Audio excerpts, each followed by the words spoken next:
اعوذ باللہ من الشیطان الرجیم بسم اللہ الرحمن الرحیم والذین یرمون ازواجہم ولم یکن لہم شہداء الا انفسہم فشہادۃ احدہم 4 شہادات باللہ انہ لمن الصادقین۔ یہاں سے اللہ جل شانہ لعان کا مسئلہ بیان فرما رہے ہیں۔ لعان یہ پورا ایک اللہ جل شانہ نے نصف رکوع کے اندر ایک مسئلہ بیان کیا ہے۔ چونکہ گزشتہ جو آیات تھیں اس صورت کی، اس میں اللہ جل شانہ نے برائی کا ارتکاب کرنے والے مرد اور برائی کا ارتکاب کرنے والی عورت کی سزا کا تذکرہ کیا۔ اس میں یہ بھی احتمال تھا کہ کسی پر الزام لگ سکتا تھا، تو الزام کو روکنے کے لیے اور تشہیر کو روکنے کے لیے اگر 4 افراد سے کم لوگ ہوں یا وہ الزام لگانے والے ہوں تو اللہ جل شانہ نے ان کی سزا کا تذکرہ بھی کیا۔ اس کے بعد ایک اور مسئلہ ہے کہ اگر باہر کوئی غیر مرد غیر عورت برائی کا ارتکاب کر رہے ہیں تو اس کا مسئلہ بتا دیا۔ وہاں اگر دیکھنے والے 4 سے کم ہوں گے تو خاموشی اختیار کریں گے، تشہیر کرنے کی اجازت نہیں ہوگی۔ لیکن اگر 4 ہوں گے تو جا کر قاضی کو بتائیں گے، وہ حدود اللہ میں سے اس حد کو نافذ کرے گا۔ اگر ایسا ہو کہ یہ معاملہ اس کے اپنے گھر میں پیش آ جائے، اور یہی سوال جناب رسول اللہ صلی اللہ علیہ وسلم سے صحابہ کرام نے کیا۔ جب یہ آیات نازل ہوئیں تو ایک صحابی تھے حضرت سعد ابن عبادہ رضی اللہ تعالیٰ عنہ، انہوں نے عرض کیا کہ یا رسول اللہ، کیا یہ جو آیات نازل ہوئی ہیں یہ واقعتاً ایسی ہی ہیں جیسے نازل ہوئی ہیں؟ تو جناب رسول اللہ صلی اللہ علیہ وسلم نے فرمایا بالکل ایسے ہیں جیسے اللہ جل شانہ نے نازل فرمائی ہیں۔ تو عرض کیا کہ یا رسول اللہ، پھر یہ ہماری غیرت کیسے گوارا کرے گی کہ ایک بندہ جو ہے وہ اپنی بیوی کے پاس غیر مرد کو غیر حالت میں دیکھتا ہے تو وہ کیسے برداشت کر سکے گا؟ تو وہ یا تو 4 گواہ ڈھونڈ کر لائے گا، جیسے قرآن کی گزشتہ آیات بتا رہی ہیں کہ وہ 4 گواہ ڈھونڈ کر لائے گا اور ان کہے گا کہ دیکھو، اور جب تک گواہ لینے جائے گا اس وقت تک یہ بندہ بھاگ جائے گا، اور اگر وہ گواہ لینے نہیں جاتا تو لا محالہ اسے قتل کرے گا یا اسے سزا دے گا، اور اگر وہ سزا دے گا یا اسے قتل کرے گا تو پھر شریعت کا اس پر نفاذ ہوگا، شریعت کا حکم اس پر صادر آئے گا، اس کو قصاصاً قتل کیا جائے گا۔ یا پھر وہ آ کر اپنا اکیلے ہونے کا تذکرہ کرے گا کہ میں نے اکیلے نے دیکھا ہے، تو اگر وہ بتائے گا تو پھر جیسے بیان کیا گیا پیچھے کہ اگر کوئی دیکھ لے اور باہر بیان کرے یا الزام لگائے جھوٹا اور 3 سے کم ہوں، تعداد 4 کی پوری نہ ہو، تو اس کو 80 کوڑے لگائے جائیں گے، تب بھی سزا ملے گی۔ یا پھر یہ ہوگا کہ وہ بندہ خاموش رہے گا، اور اگر خاموش رہے گا تو عرض کیا کہ یا رسول اللہ، پھر یہ تو بڑی جو ہے بے غیرتی کی بات ہے، غیرت کے خلاف ہے یہ کام کرنا۔ تو ابھی خاموشی ہی تھی مجلس میں کہ تفسیر ابن کثیر میں ہے کہ اللہ جل شانہ کی جانب سے وحی نازل ہوئی اور اللہ جل شانہ نے یہ آیات نازل فرمائیں۔ آیات کون سی تھیں؟ لعان کی۔ اور دوسری صحیح بخاری شریف میں اس کی روایت ہے کہ ایک صحابی ہیں حضرت ہلال ابن امیہ رضی اللہ تعالیٰ عنہ، وہ نبی علیہ السلام کی خدمت میں آئے، عرض کیا کہ یا رسول اللہ، کل رات ایسے ہوا کہ میں اپنے کھیتوں میں کام کر کے رات کو تاخیر سے لوٹا تو میں نے دیکھا اپنی بیوی کے پاس غیر مرد کو غیر حالت میں۔ اب یہ جو بات تھی، ظاہر بات ہے یہ کوئی اچھی بات نہیں ہوتی، اور نبی علیہ السلام کو یہ بات بڑی گراں گزری۔ آپ علیہ السلام کو اس بات سے انتہائی تکلیف ہوئی اور نبی علیہ السلام نے خاموشی اختیار کر لی۔ اب جو ان کے عورت کے خاندان کے لوگ بیٹھے ہوئے تھے تو انہوں نے کہا یا رسول اللہ، یہ اپنی بیوی پر الزام لگا رہا ہے، آپ اس پر حد نافذ کیجئے، اس کو 80 کوڑے لگوائیے چونکہ اس نے الزام لگایا ہے۔ تو انہوں نے فوراً وہاں بات کی کہ یا رسول اللہ میں سچا ہوں اور مجھے یقین ہے کہ میرا رب جو ہے میری سچائی کو یہاں ظاہر فرما دے گا۔ تو یہ آیات اللہ جل شانہ نے لعان کی آیات کو نازل فرمایا کہ اگر ایسا ہو جائے کہ بندہ اپنے گھر میں جائے، کسی جگہ پر جائے، اپنی بیوی پر کوئی مرد الزام لگا رہا ہو، تو اب اس کا مسئلہ عام مسئلہ نہیں ہے۔ عام میں تو یہ ہے کہ وہ اگر 4 سے کم ہیں تو وہ بتا نہیں سکتے، اس کو الزام شمار کیا جائے گا۔ اگر 4 ہیں تو ان بغاوت کرنے والے اور نافرمانی اور بدکاری کرنے والے مرد اور عورت پر حد جاری ہوگی۔ لیکن اگر اس کا یہ مسئلہ اپنے گھر میں پیش آ گیا تو اس کا مسئلہ قرآن نے ان آیات میں علیحدہ بیان کیا ہے، ان 4 آیات میں۔ تو اللہ جل شانہ نے حکم نازل فرمایا، ان کا حکم یہ ہے کہ اب یہ مرد آئے گا اور 4 قسمیں اٹھائے گا اس بات پر کہ اللہ کی قسم وہ جو یہ بات کر رہا ہے وہ اپنی اس بات میں سچا ہے۔ 5ویں قسم اٹھائے گا کہ اللہ جل شانہ کا اس بندے پر جو ہے لعنت ہو اگر یہ اس عورت پر جھوٹ بول رہا ہو، الزام لگا رہا ہو۔ یہ 5 قسمیں ہو گئیں۔ اگر یہ 5 قسمیں اٹھائے اور عورت جو ہے اس سے کہا جائے گا کہ تم اپنی بات کرو، وہ اگر خاموش ہو جائے تو اس کو زنا کی سزا دی جائے گی جو حد مقرر کی ہے، اور اگر وہ کہے کہ یہ بالکل بات نہیں ہے تو اس سے بھی پھر 5 قسمیں لی جائیں گی۔ 4 قسمیں یہ ہوں گی کہ وہ 4 قسمیں اٹھائے گی کہ اللہ کی قسم یہ میرا خاوند جو مجھ پر الزام لگا رہا ہے یہ 100% جھوٹا ہے،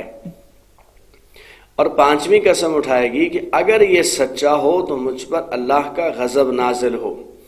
ان 4 آیات میں اللہ جل شانہ نے یہ لعان کا مسئلہ بیان کیا ہے۔ اس کے بعد یہ دونوں آپس میں جدا ہو جائیں گے، یہ آپس میں میاں بیوی کا رشتہ ان کا برقرار نہیں رہ سکے گا۔ تو اللہ جل شانہ فرماتے ہیں والذین یرمون ازواجہم، وہ لوگ جو الزام لگاتے ہیں اپنی بیویوں پر، ولم یکن لہم شہداء، اور ان کے پاس گواہی کسی کی نہیں ہوتی، الا انفسہم، مگر وہ خود گواہ ہوتے ہیں، اب خود ہی گواہ ہوتے ہیں، فشہادۃ احدہم 4 شہادات باللہ، پس اب ان سے قسمیں لی جائیں گی، اور یہ 4 قسمیں ہوں گی اللہ جل شانہ کے نام پر، انہ لمن الصادقین، کہ بے شک یہ اپنی بات میں سچا ہے۔ والخامسۃ، اور 5ویں قسم یہ بندہ اٹھائے گا، ان لعنت اللہ علیہ ان کان من الکاذبین، کہ بے شک اللہ جل شانہ کی لعنت ہو اس پر اگر یہ جھوٹوں میں سے ہو۔ اب عورت جو ہے اس پر حد نافذ ہوگی یا نافذ نہیں ہوگی، اگلی آیت اس کے بارے میں بتا رہی ہے کہ اگر وہ عورت 5 قسمیں اٹھا دے، اور کیسی اٹھانی ہے اس کا تذکرہ ہو رہا ہے، تو اس عورت پر حد جاری نہیں ہوگی، اور اگر وہ نہیں اٹھاتی قسمیں تو پھر ظاہر بات ہے کہ اس پر یہ حد نافذ ہو جائے گی۔ تو اللہ جل شانہ فرماتے ہیں وَيَدْرَأُ عَنْهَا الْعَذَابِ، اس عورت سے سزا دور ہو جائے گی، ان تشہد 4 شہادات باللہ، اگر یہ عورت جو ہے وہ اللہ جل شانہ کے نام کی 4 قسمیں اٹھائے کہ انہ لمن الکاذبین، بے شک اس کا خامن جو ہے اس الزام لگانے کے بارے میں وہ جھوٹوں میں سے ہے۔ والخامسۃ، اور 5ویں قسم اٹھائے گی، ان غضب اللہ علیہا، کہ بے شک اس عورت پر اللہ کا غضب نازل ہو۔ وہاں چونکہ وہ الزام لگا رہا تھا، جھوٹ بول رہا تھا، تو وہاں کذب کا لفظ ہے اور لعنت کا لفظ ہے، اور یہاں چونکہ یہ عورت جو ہے بغاوت پر اتری ہوئی ہے تو یہاں غضب کا لفظ ہے کہ اللہ کا غضب نازل ہو اس پر، ان کان من الصادقین، اگر اس کے خاوند کی بات سچی ہو۔ یہ اللہ جل شانہ نے ان آیات میں، ان 4 آیات میں لعان کے حکم کو نازل فرمایا ہے۔ اور وہاں بھی جناب رسول اللہ صلی اللہ علیہ وسلم کی مجلس میں بھی ایسے ہی ہوا کہ نبی علیہ السلام نے جب لعان کروانے لگے تھے ان کے درمیان ان آیات کے نازل ہونے کے بعد، تو نبی علیہ السلام نے دونوں کو الگ الگ بلا کر انہیں نصیحت کی تھی، انہیں سمجھایا تھا کہ دیکھو یہ قسمیں عام نہیں ہیں، تم اگر قسمیں اٹھاؤ گے تو یقیناً تم اللہ جل شانہ کے نام کی قسم اٹھانے لگے ہو تم اللہ کی گرفت میں بھی آ سکتے ہو اگر جھوٹی قسمیں ہوئیں۔ الگ الگ نبی علیہ السلام نے ان کو ڈرایا بھی تھا، ان کو سمجھایا بھی تھا، لیکن ظاہر بات ہے کہ جو سچا تھا اس نے قسمیں اٹھانی ہی تھی، اور جس نے جو جھوٹا تھا قسمیں اس نے بھی اٹھا دی تھیں۔ اور یہ ایسا کرنے کے بعد معاملہ بندوں سے نکل کر رب العالمین کے سپرد ہو جاتا ہے۔ اللہ جل شانہ جو چاہیں، دنیا میں چاہیں آخرت میں چاہیں، جس طرح کا فیصلہ کرنا چاہیں، رب العالمین مالک اور مختار ہیں۔ اور یہ لعان جو ہے ظاہر بات ہے کہ اس لیے بھی حکم دیا گیا لعان کا، یہاں خاموشی اختیار کرنا، عام باہر کا معاملہ تو وہاں خاموشی اختیار ہو جاتی ہے، لیکن یہاں پر کسی صورت بھی خاموشی اختیار نہیں کر سکتے، اس لیے کہ مسند امام احمد بن حنبل کی روایت ہے، جناب رسول اللہ صلی اللہ علیہ وسلم نے فرمایا کہ 3 بندے ہیں جن کو اللہ جل شانہ جہنم میں داخل فرمائیں گے، اور وہ جو ہیں وہ جنت کی خوشبو بھی نہیں سونگھ سکتے، جنت کی خوشبو بھی نہیں سونگھ سکتے۔ ان میں سے ایک نبی علیہ السلام نے فرمایا کہ وہ بندہ جو اپنے ماں باپ کا نافرمان ہو، جو بندہ اپنے ماں باپ کا نافرمان ہوگا وہ جنت کی خوشبو بھی نہیں سونگھ سکے گا، حالانکہ ہزارہ میل دور سے وہ خوشبو نظر جو ہے وہ محسوس کی جا رہی ہوتی ہے۔ اور دوسرا جناب رسول اللہ صلی اللہ علیہ وسلم نے فرمایا وہ عورت جو مردوں کی مشابہت اختیار کرتی ہے، چونکہ ان کی جبلت الگ الگ بنائی ہے تو اللہ جل شانہ کا رسول نے ایک دوسرے کی مشابہت کرنے سے منع فرمایا، اور نبی علیہ السلام نے فرمایا مرد عورت کی مشابہت اختیار نہ کرے، عورت مرد کی مشابہت اختیار نہ کرے۔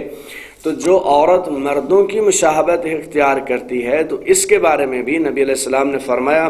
مسند امام احمد بن حنبل کی روایت کہ یہ عورت بھی جنت میں داخل نہیں ہوگی۔ اور تیسرا نبی علیہ السلام نے فرمایا دیوس آدمی وہ ہوتا ہے جس کو اس بات کی کوئی خیر خبر نہ ہو کہ اس کی بیوی کے پاس کون آ رہا ہے، کیوں آ رہا ہے، کس لیے آ رہا ہے، اس کے آنے جانے کی کوئی خیر خبر نہ ہو، تو اس کو دیوس بیان کیا گیا ہے، اس کی سخت مذمت بیان کی گئی ہے، اور نبی علیہ السلام نے فرمایا یہ بندہ جنت میں داخل نہیں ہوگا۔ تو اس لیے خاموشی بھی یہاں اختیار نہیں، باہر کا اگر معاملہ ہوتا تو وہاں خاموشی اختیار کی جا سکتی تھی، تعداد نہیں، یہاں ایک بھی ہے، فرد واحد ہے، تو اس کے لیے بھی حکم ہے کہ وہ اس کا قاضی کے سامنے جا کر اقرار کرے گا۔ اور یہ سورہ نور کی جو ہیں 9 آیات جو ہیں یہ ان کا درس ہوا ہے، اور یہ لعان کا جب مسئلہ آ گیا تو ایک بہت بڑی چونکہ لڑائی ہو سکتی تھی اس معاملے پر، لڑکے کے خاندان، لڑکے کی غیرت، مرد کا خاندان اس کی غیرت، عورت کا خاندان اس کی غیرت جو ہے، تو اس اعتبار سے جو ہے وہ لڑائی ہو سکتی تھی، یہ نوبت قتل تک جا سکتی تھی۔ اور ہم دیکھتے ہیں اس معاملے میں کہ غیرت کے نام پر جو قتل ہو رہے ہوتے ہیں، تو اللہ جل شانہ نے ایسا بہترین جو ہے اس کا حکم نازل فرمایا کہ دونوں کے ذمے قسمیں ہوں گی 5-5 اور معاملہ ختم ہو جائے گا۔ اور جو اگر بچہ بھی پیدا ہوگا تو اس بچے پر نبی علیہ السلام نے فرمایا کہ کسی بندے کو اجازت نہیں ہے کہ اس بچے کو ولد الزنا کہے۔ اگر نبی علیہ السلام نے اس موقع پر بھی فرمایا تھا کہ اگر کسی بندے نے اس لعان کرنے کے بعد دونوں نے قسمیں اٹھا دی ہیں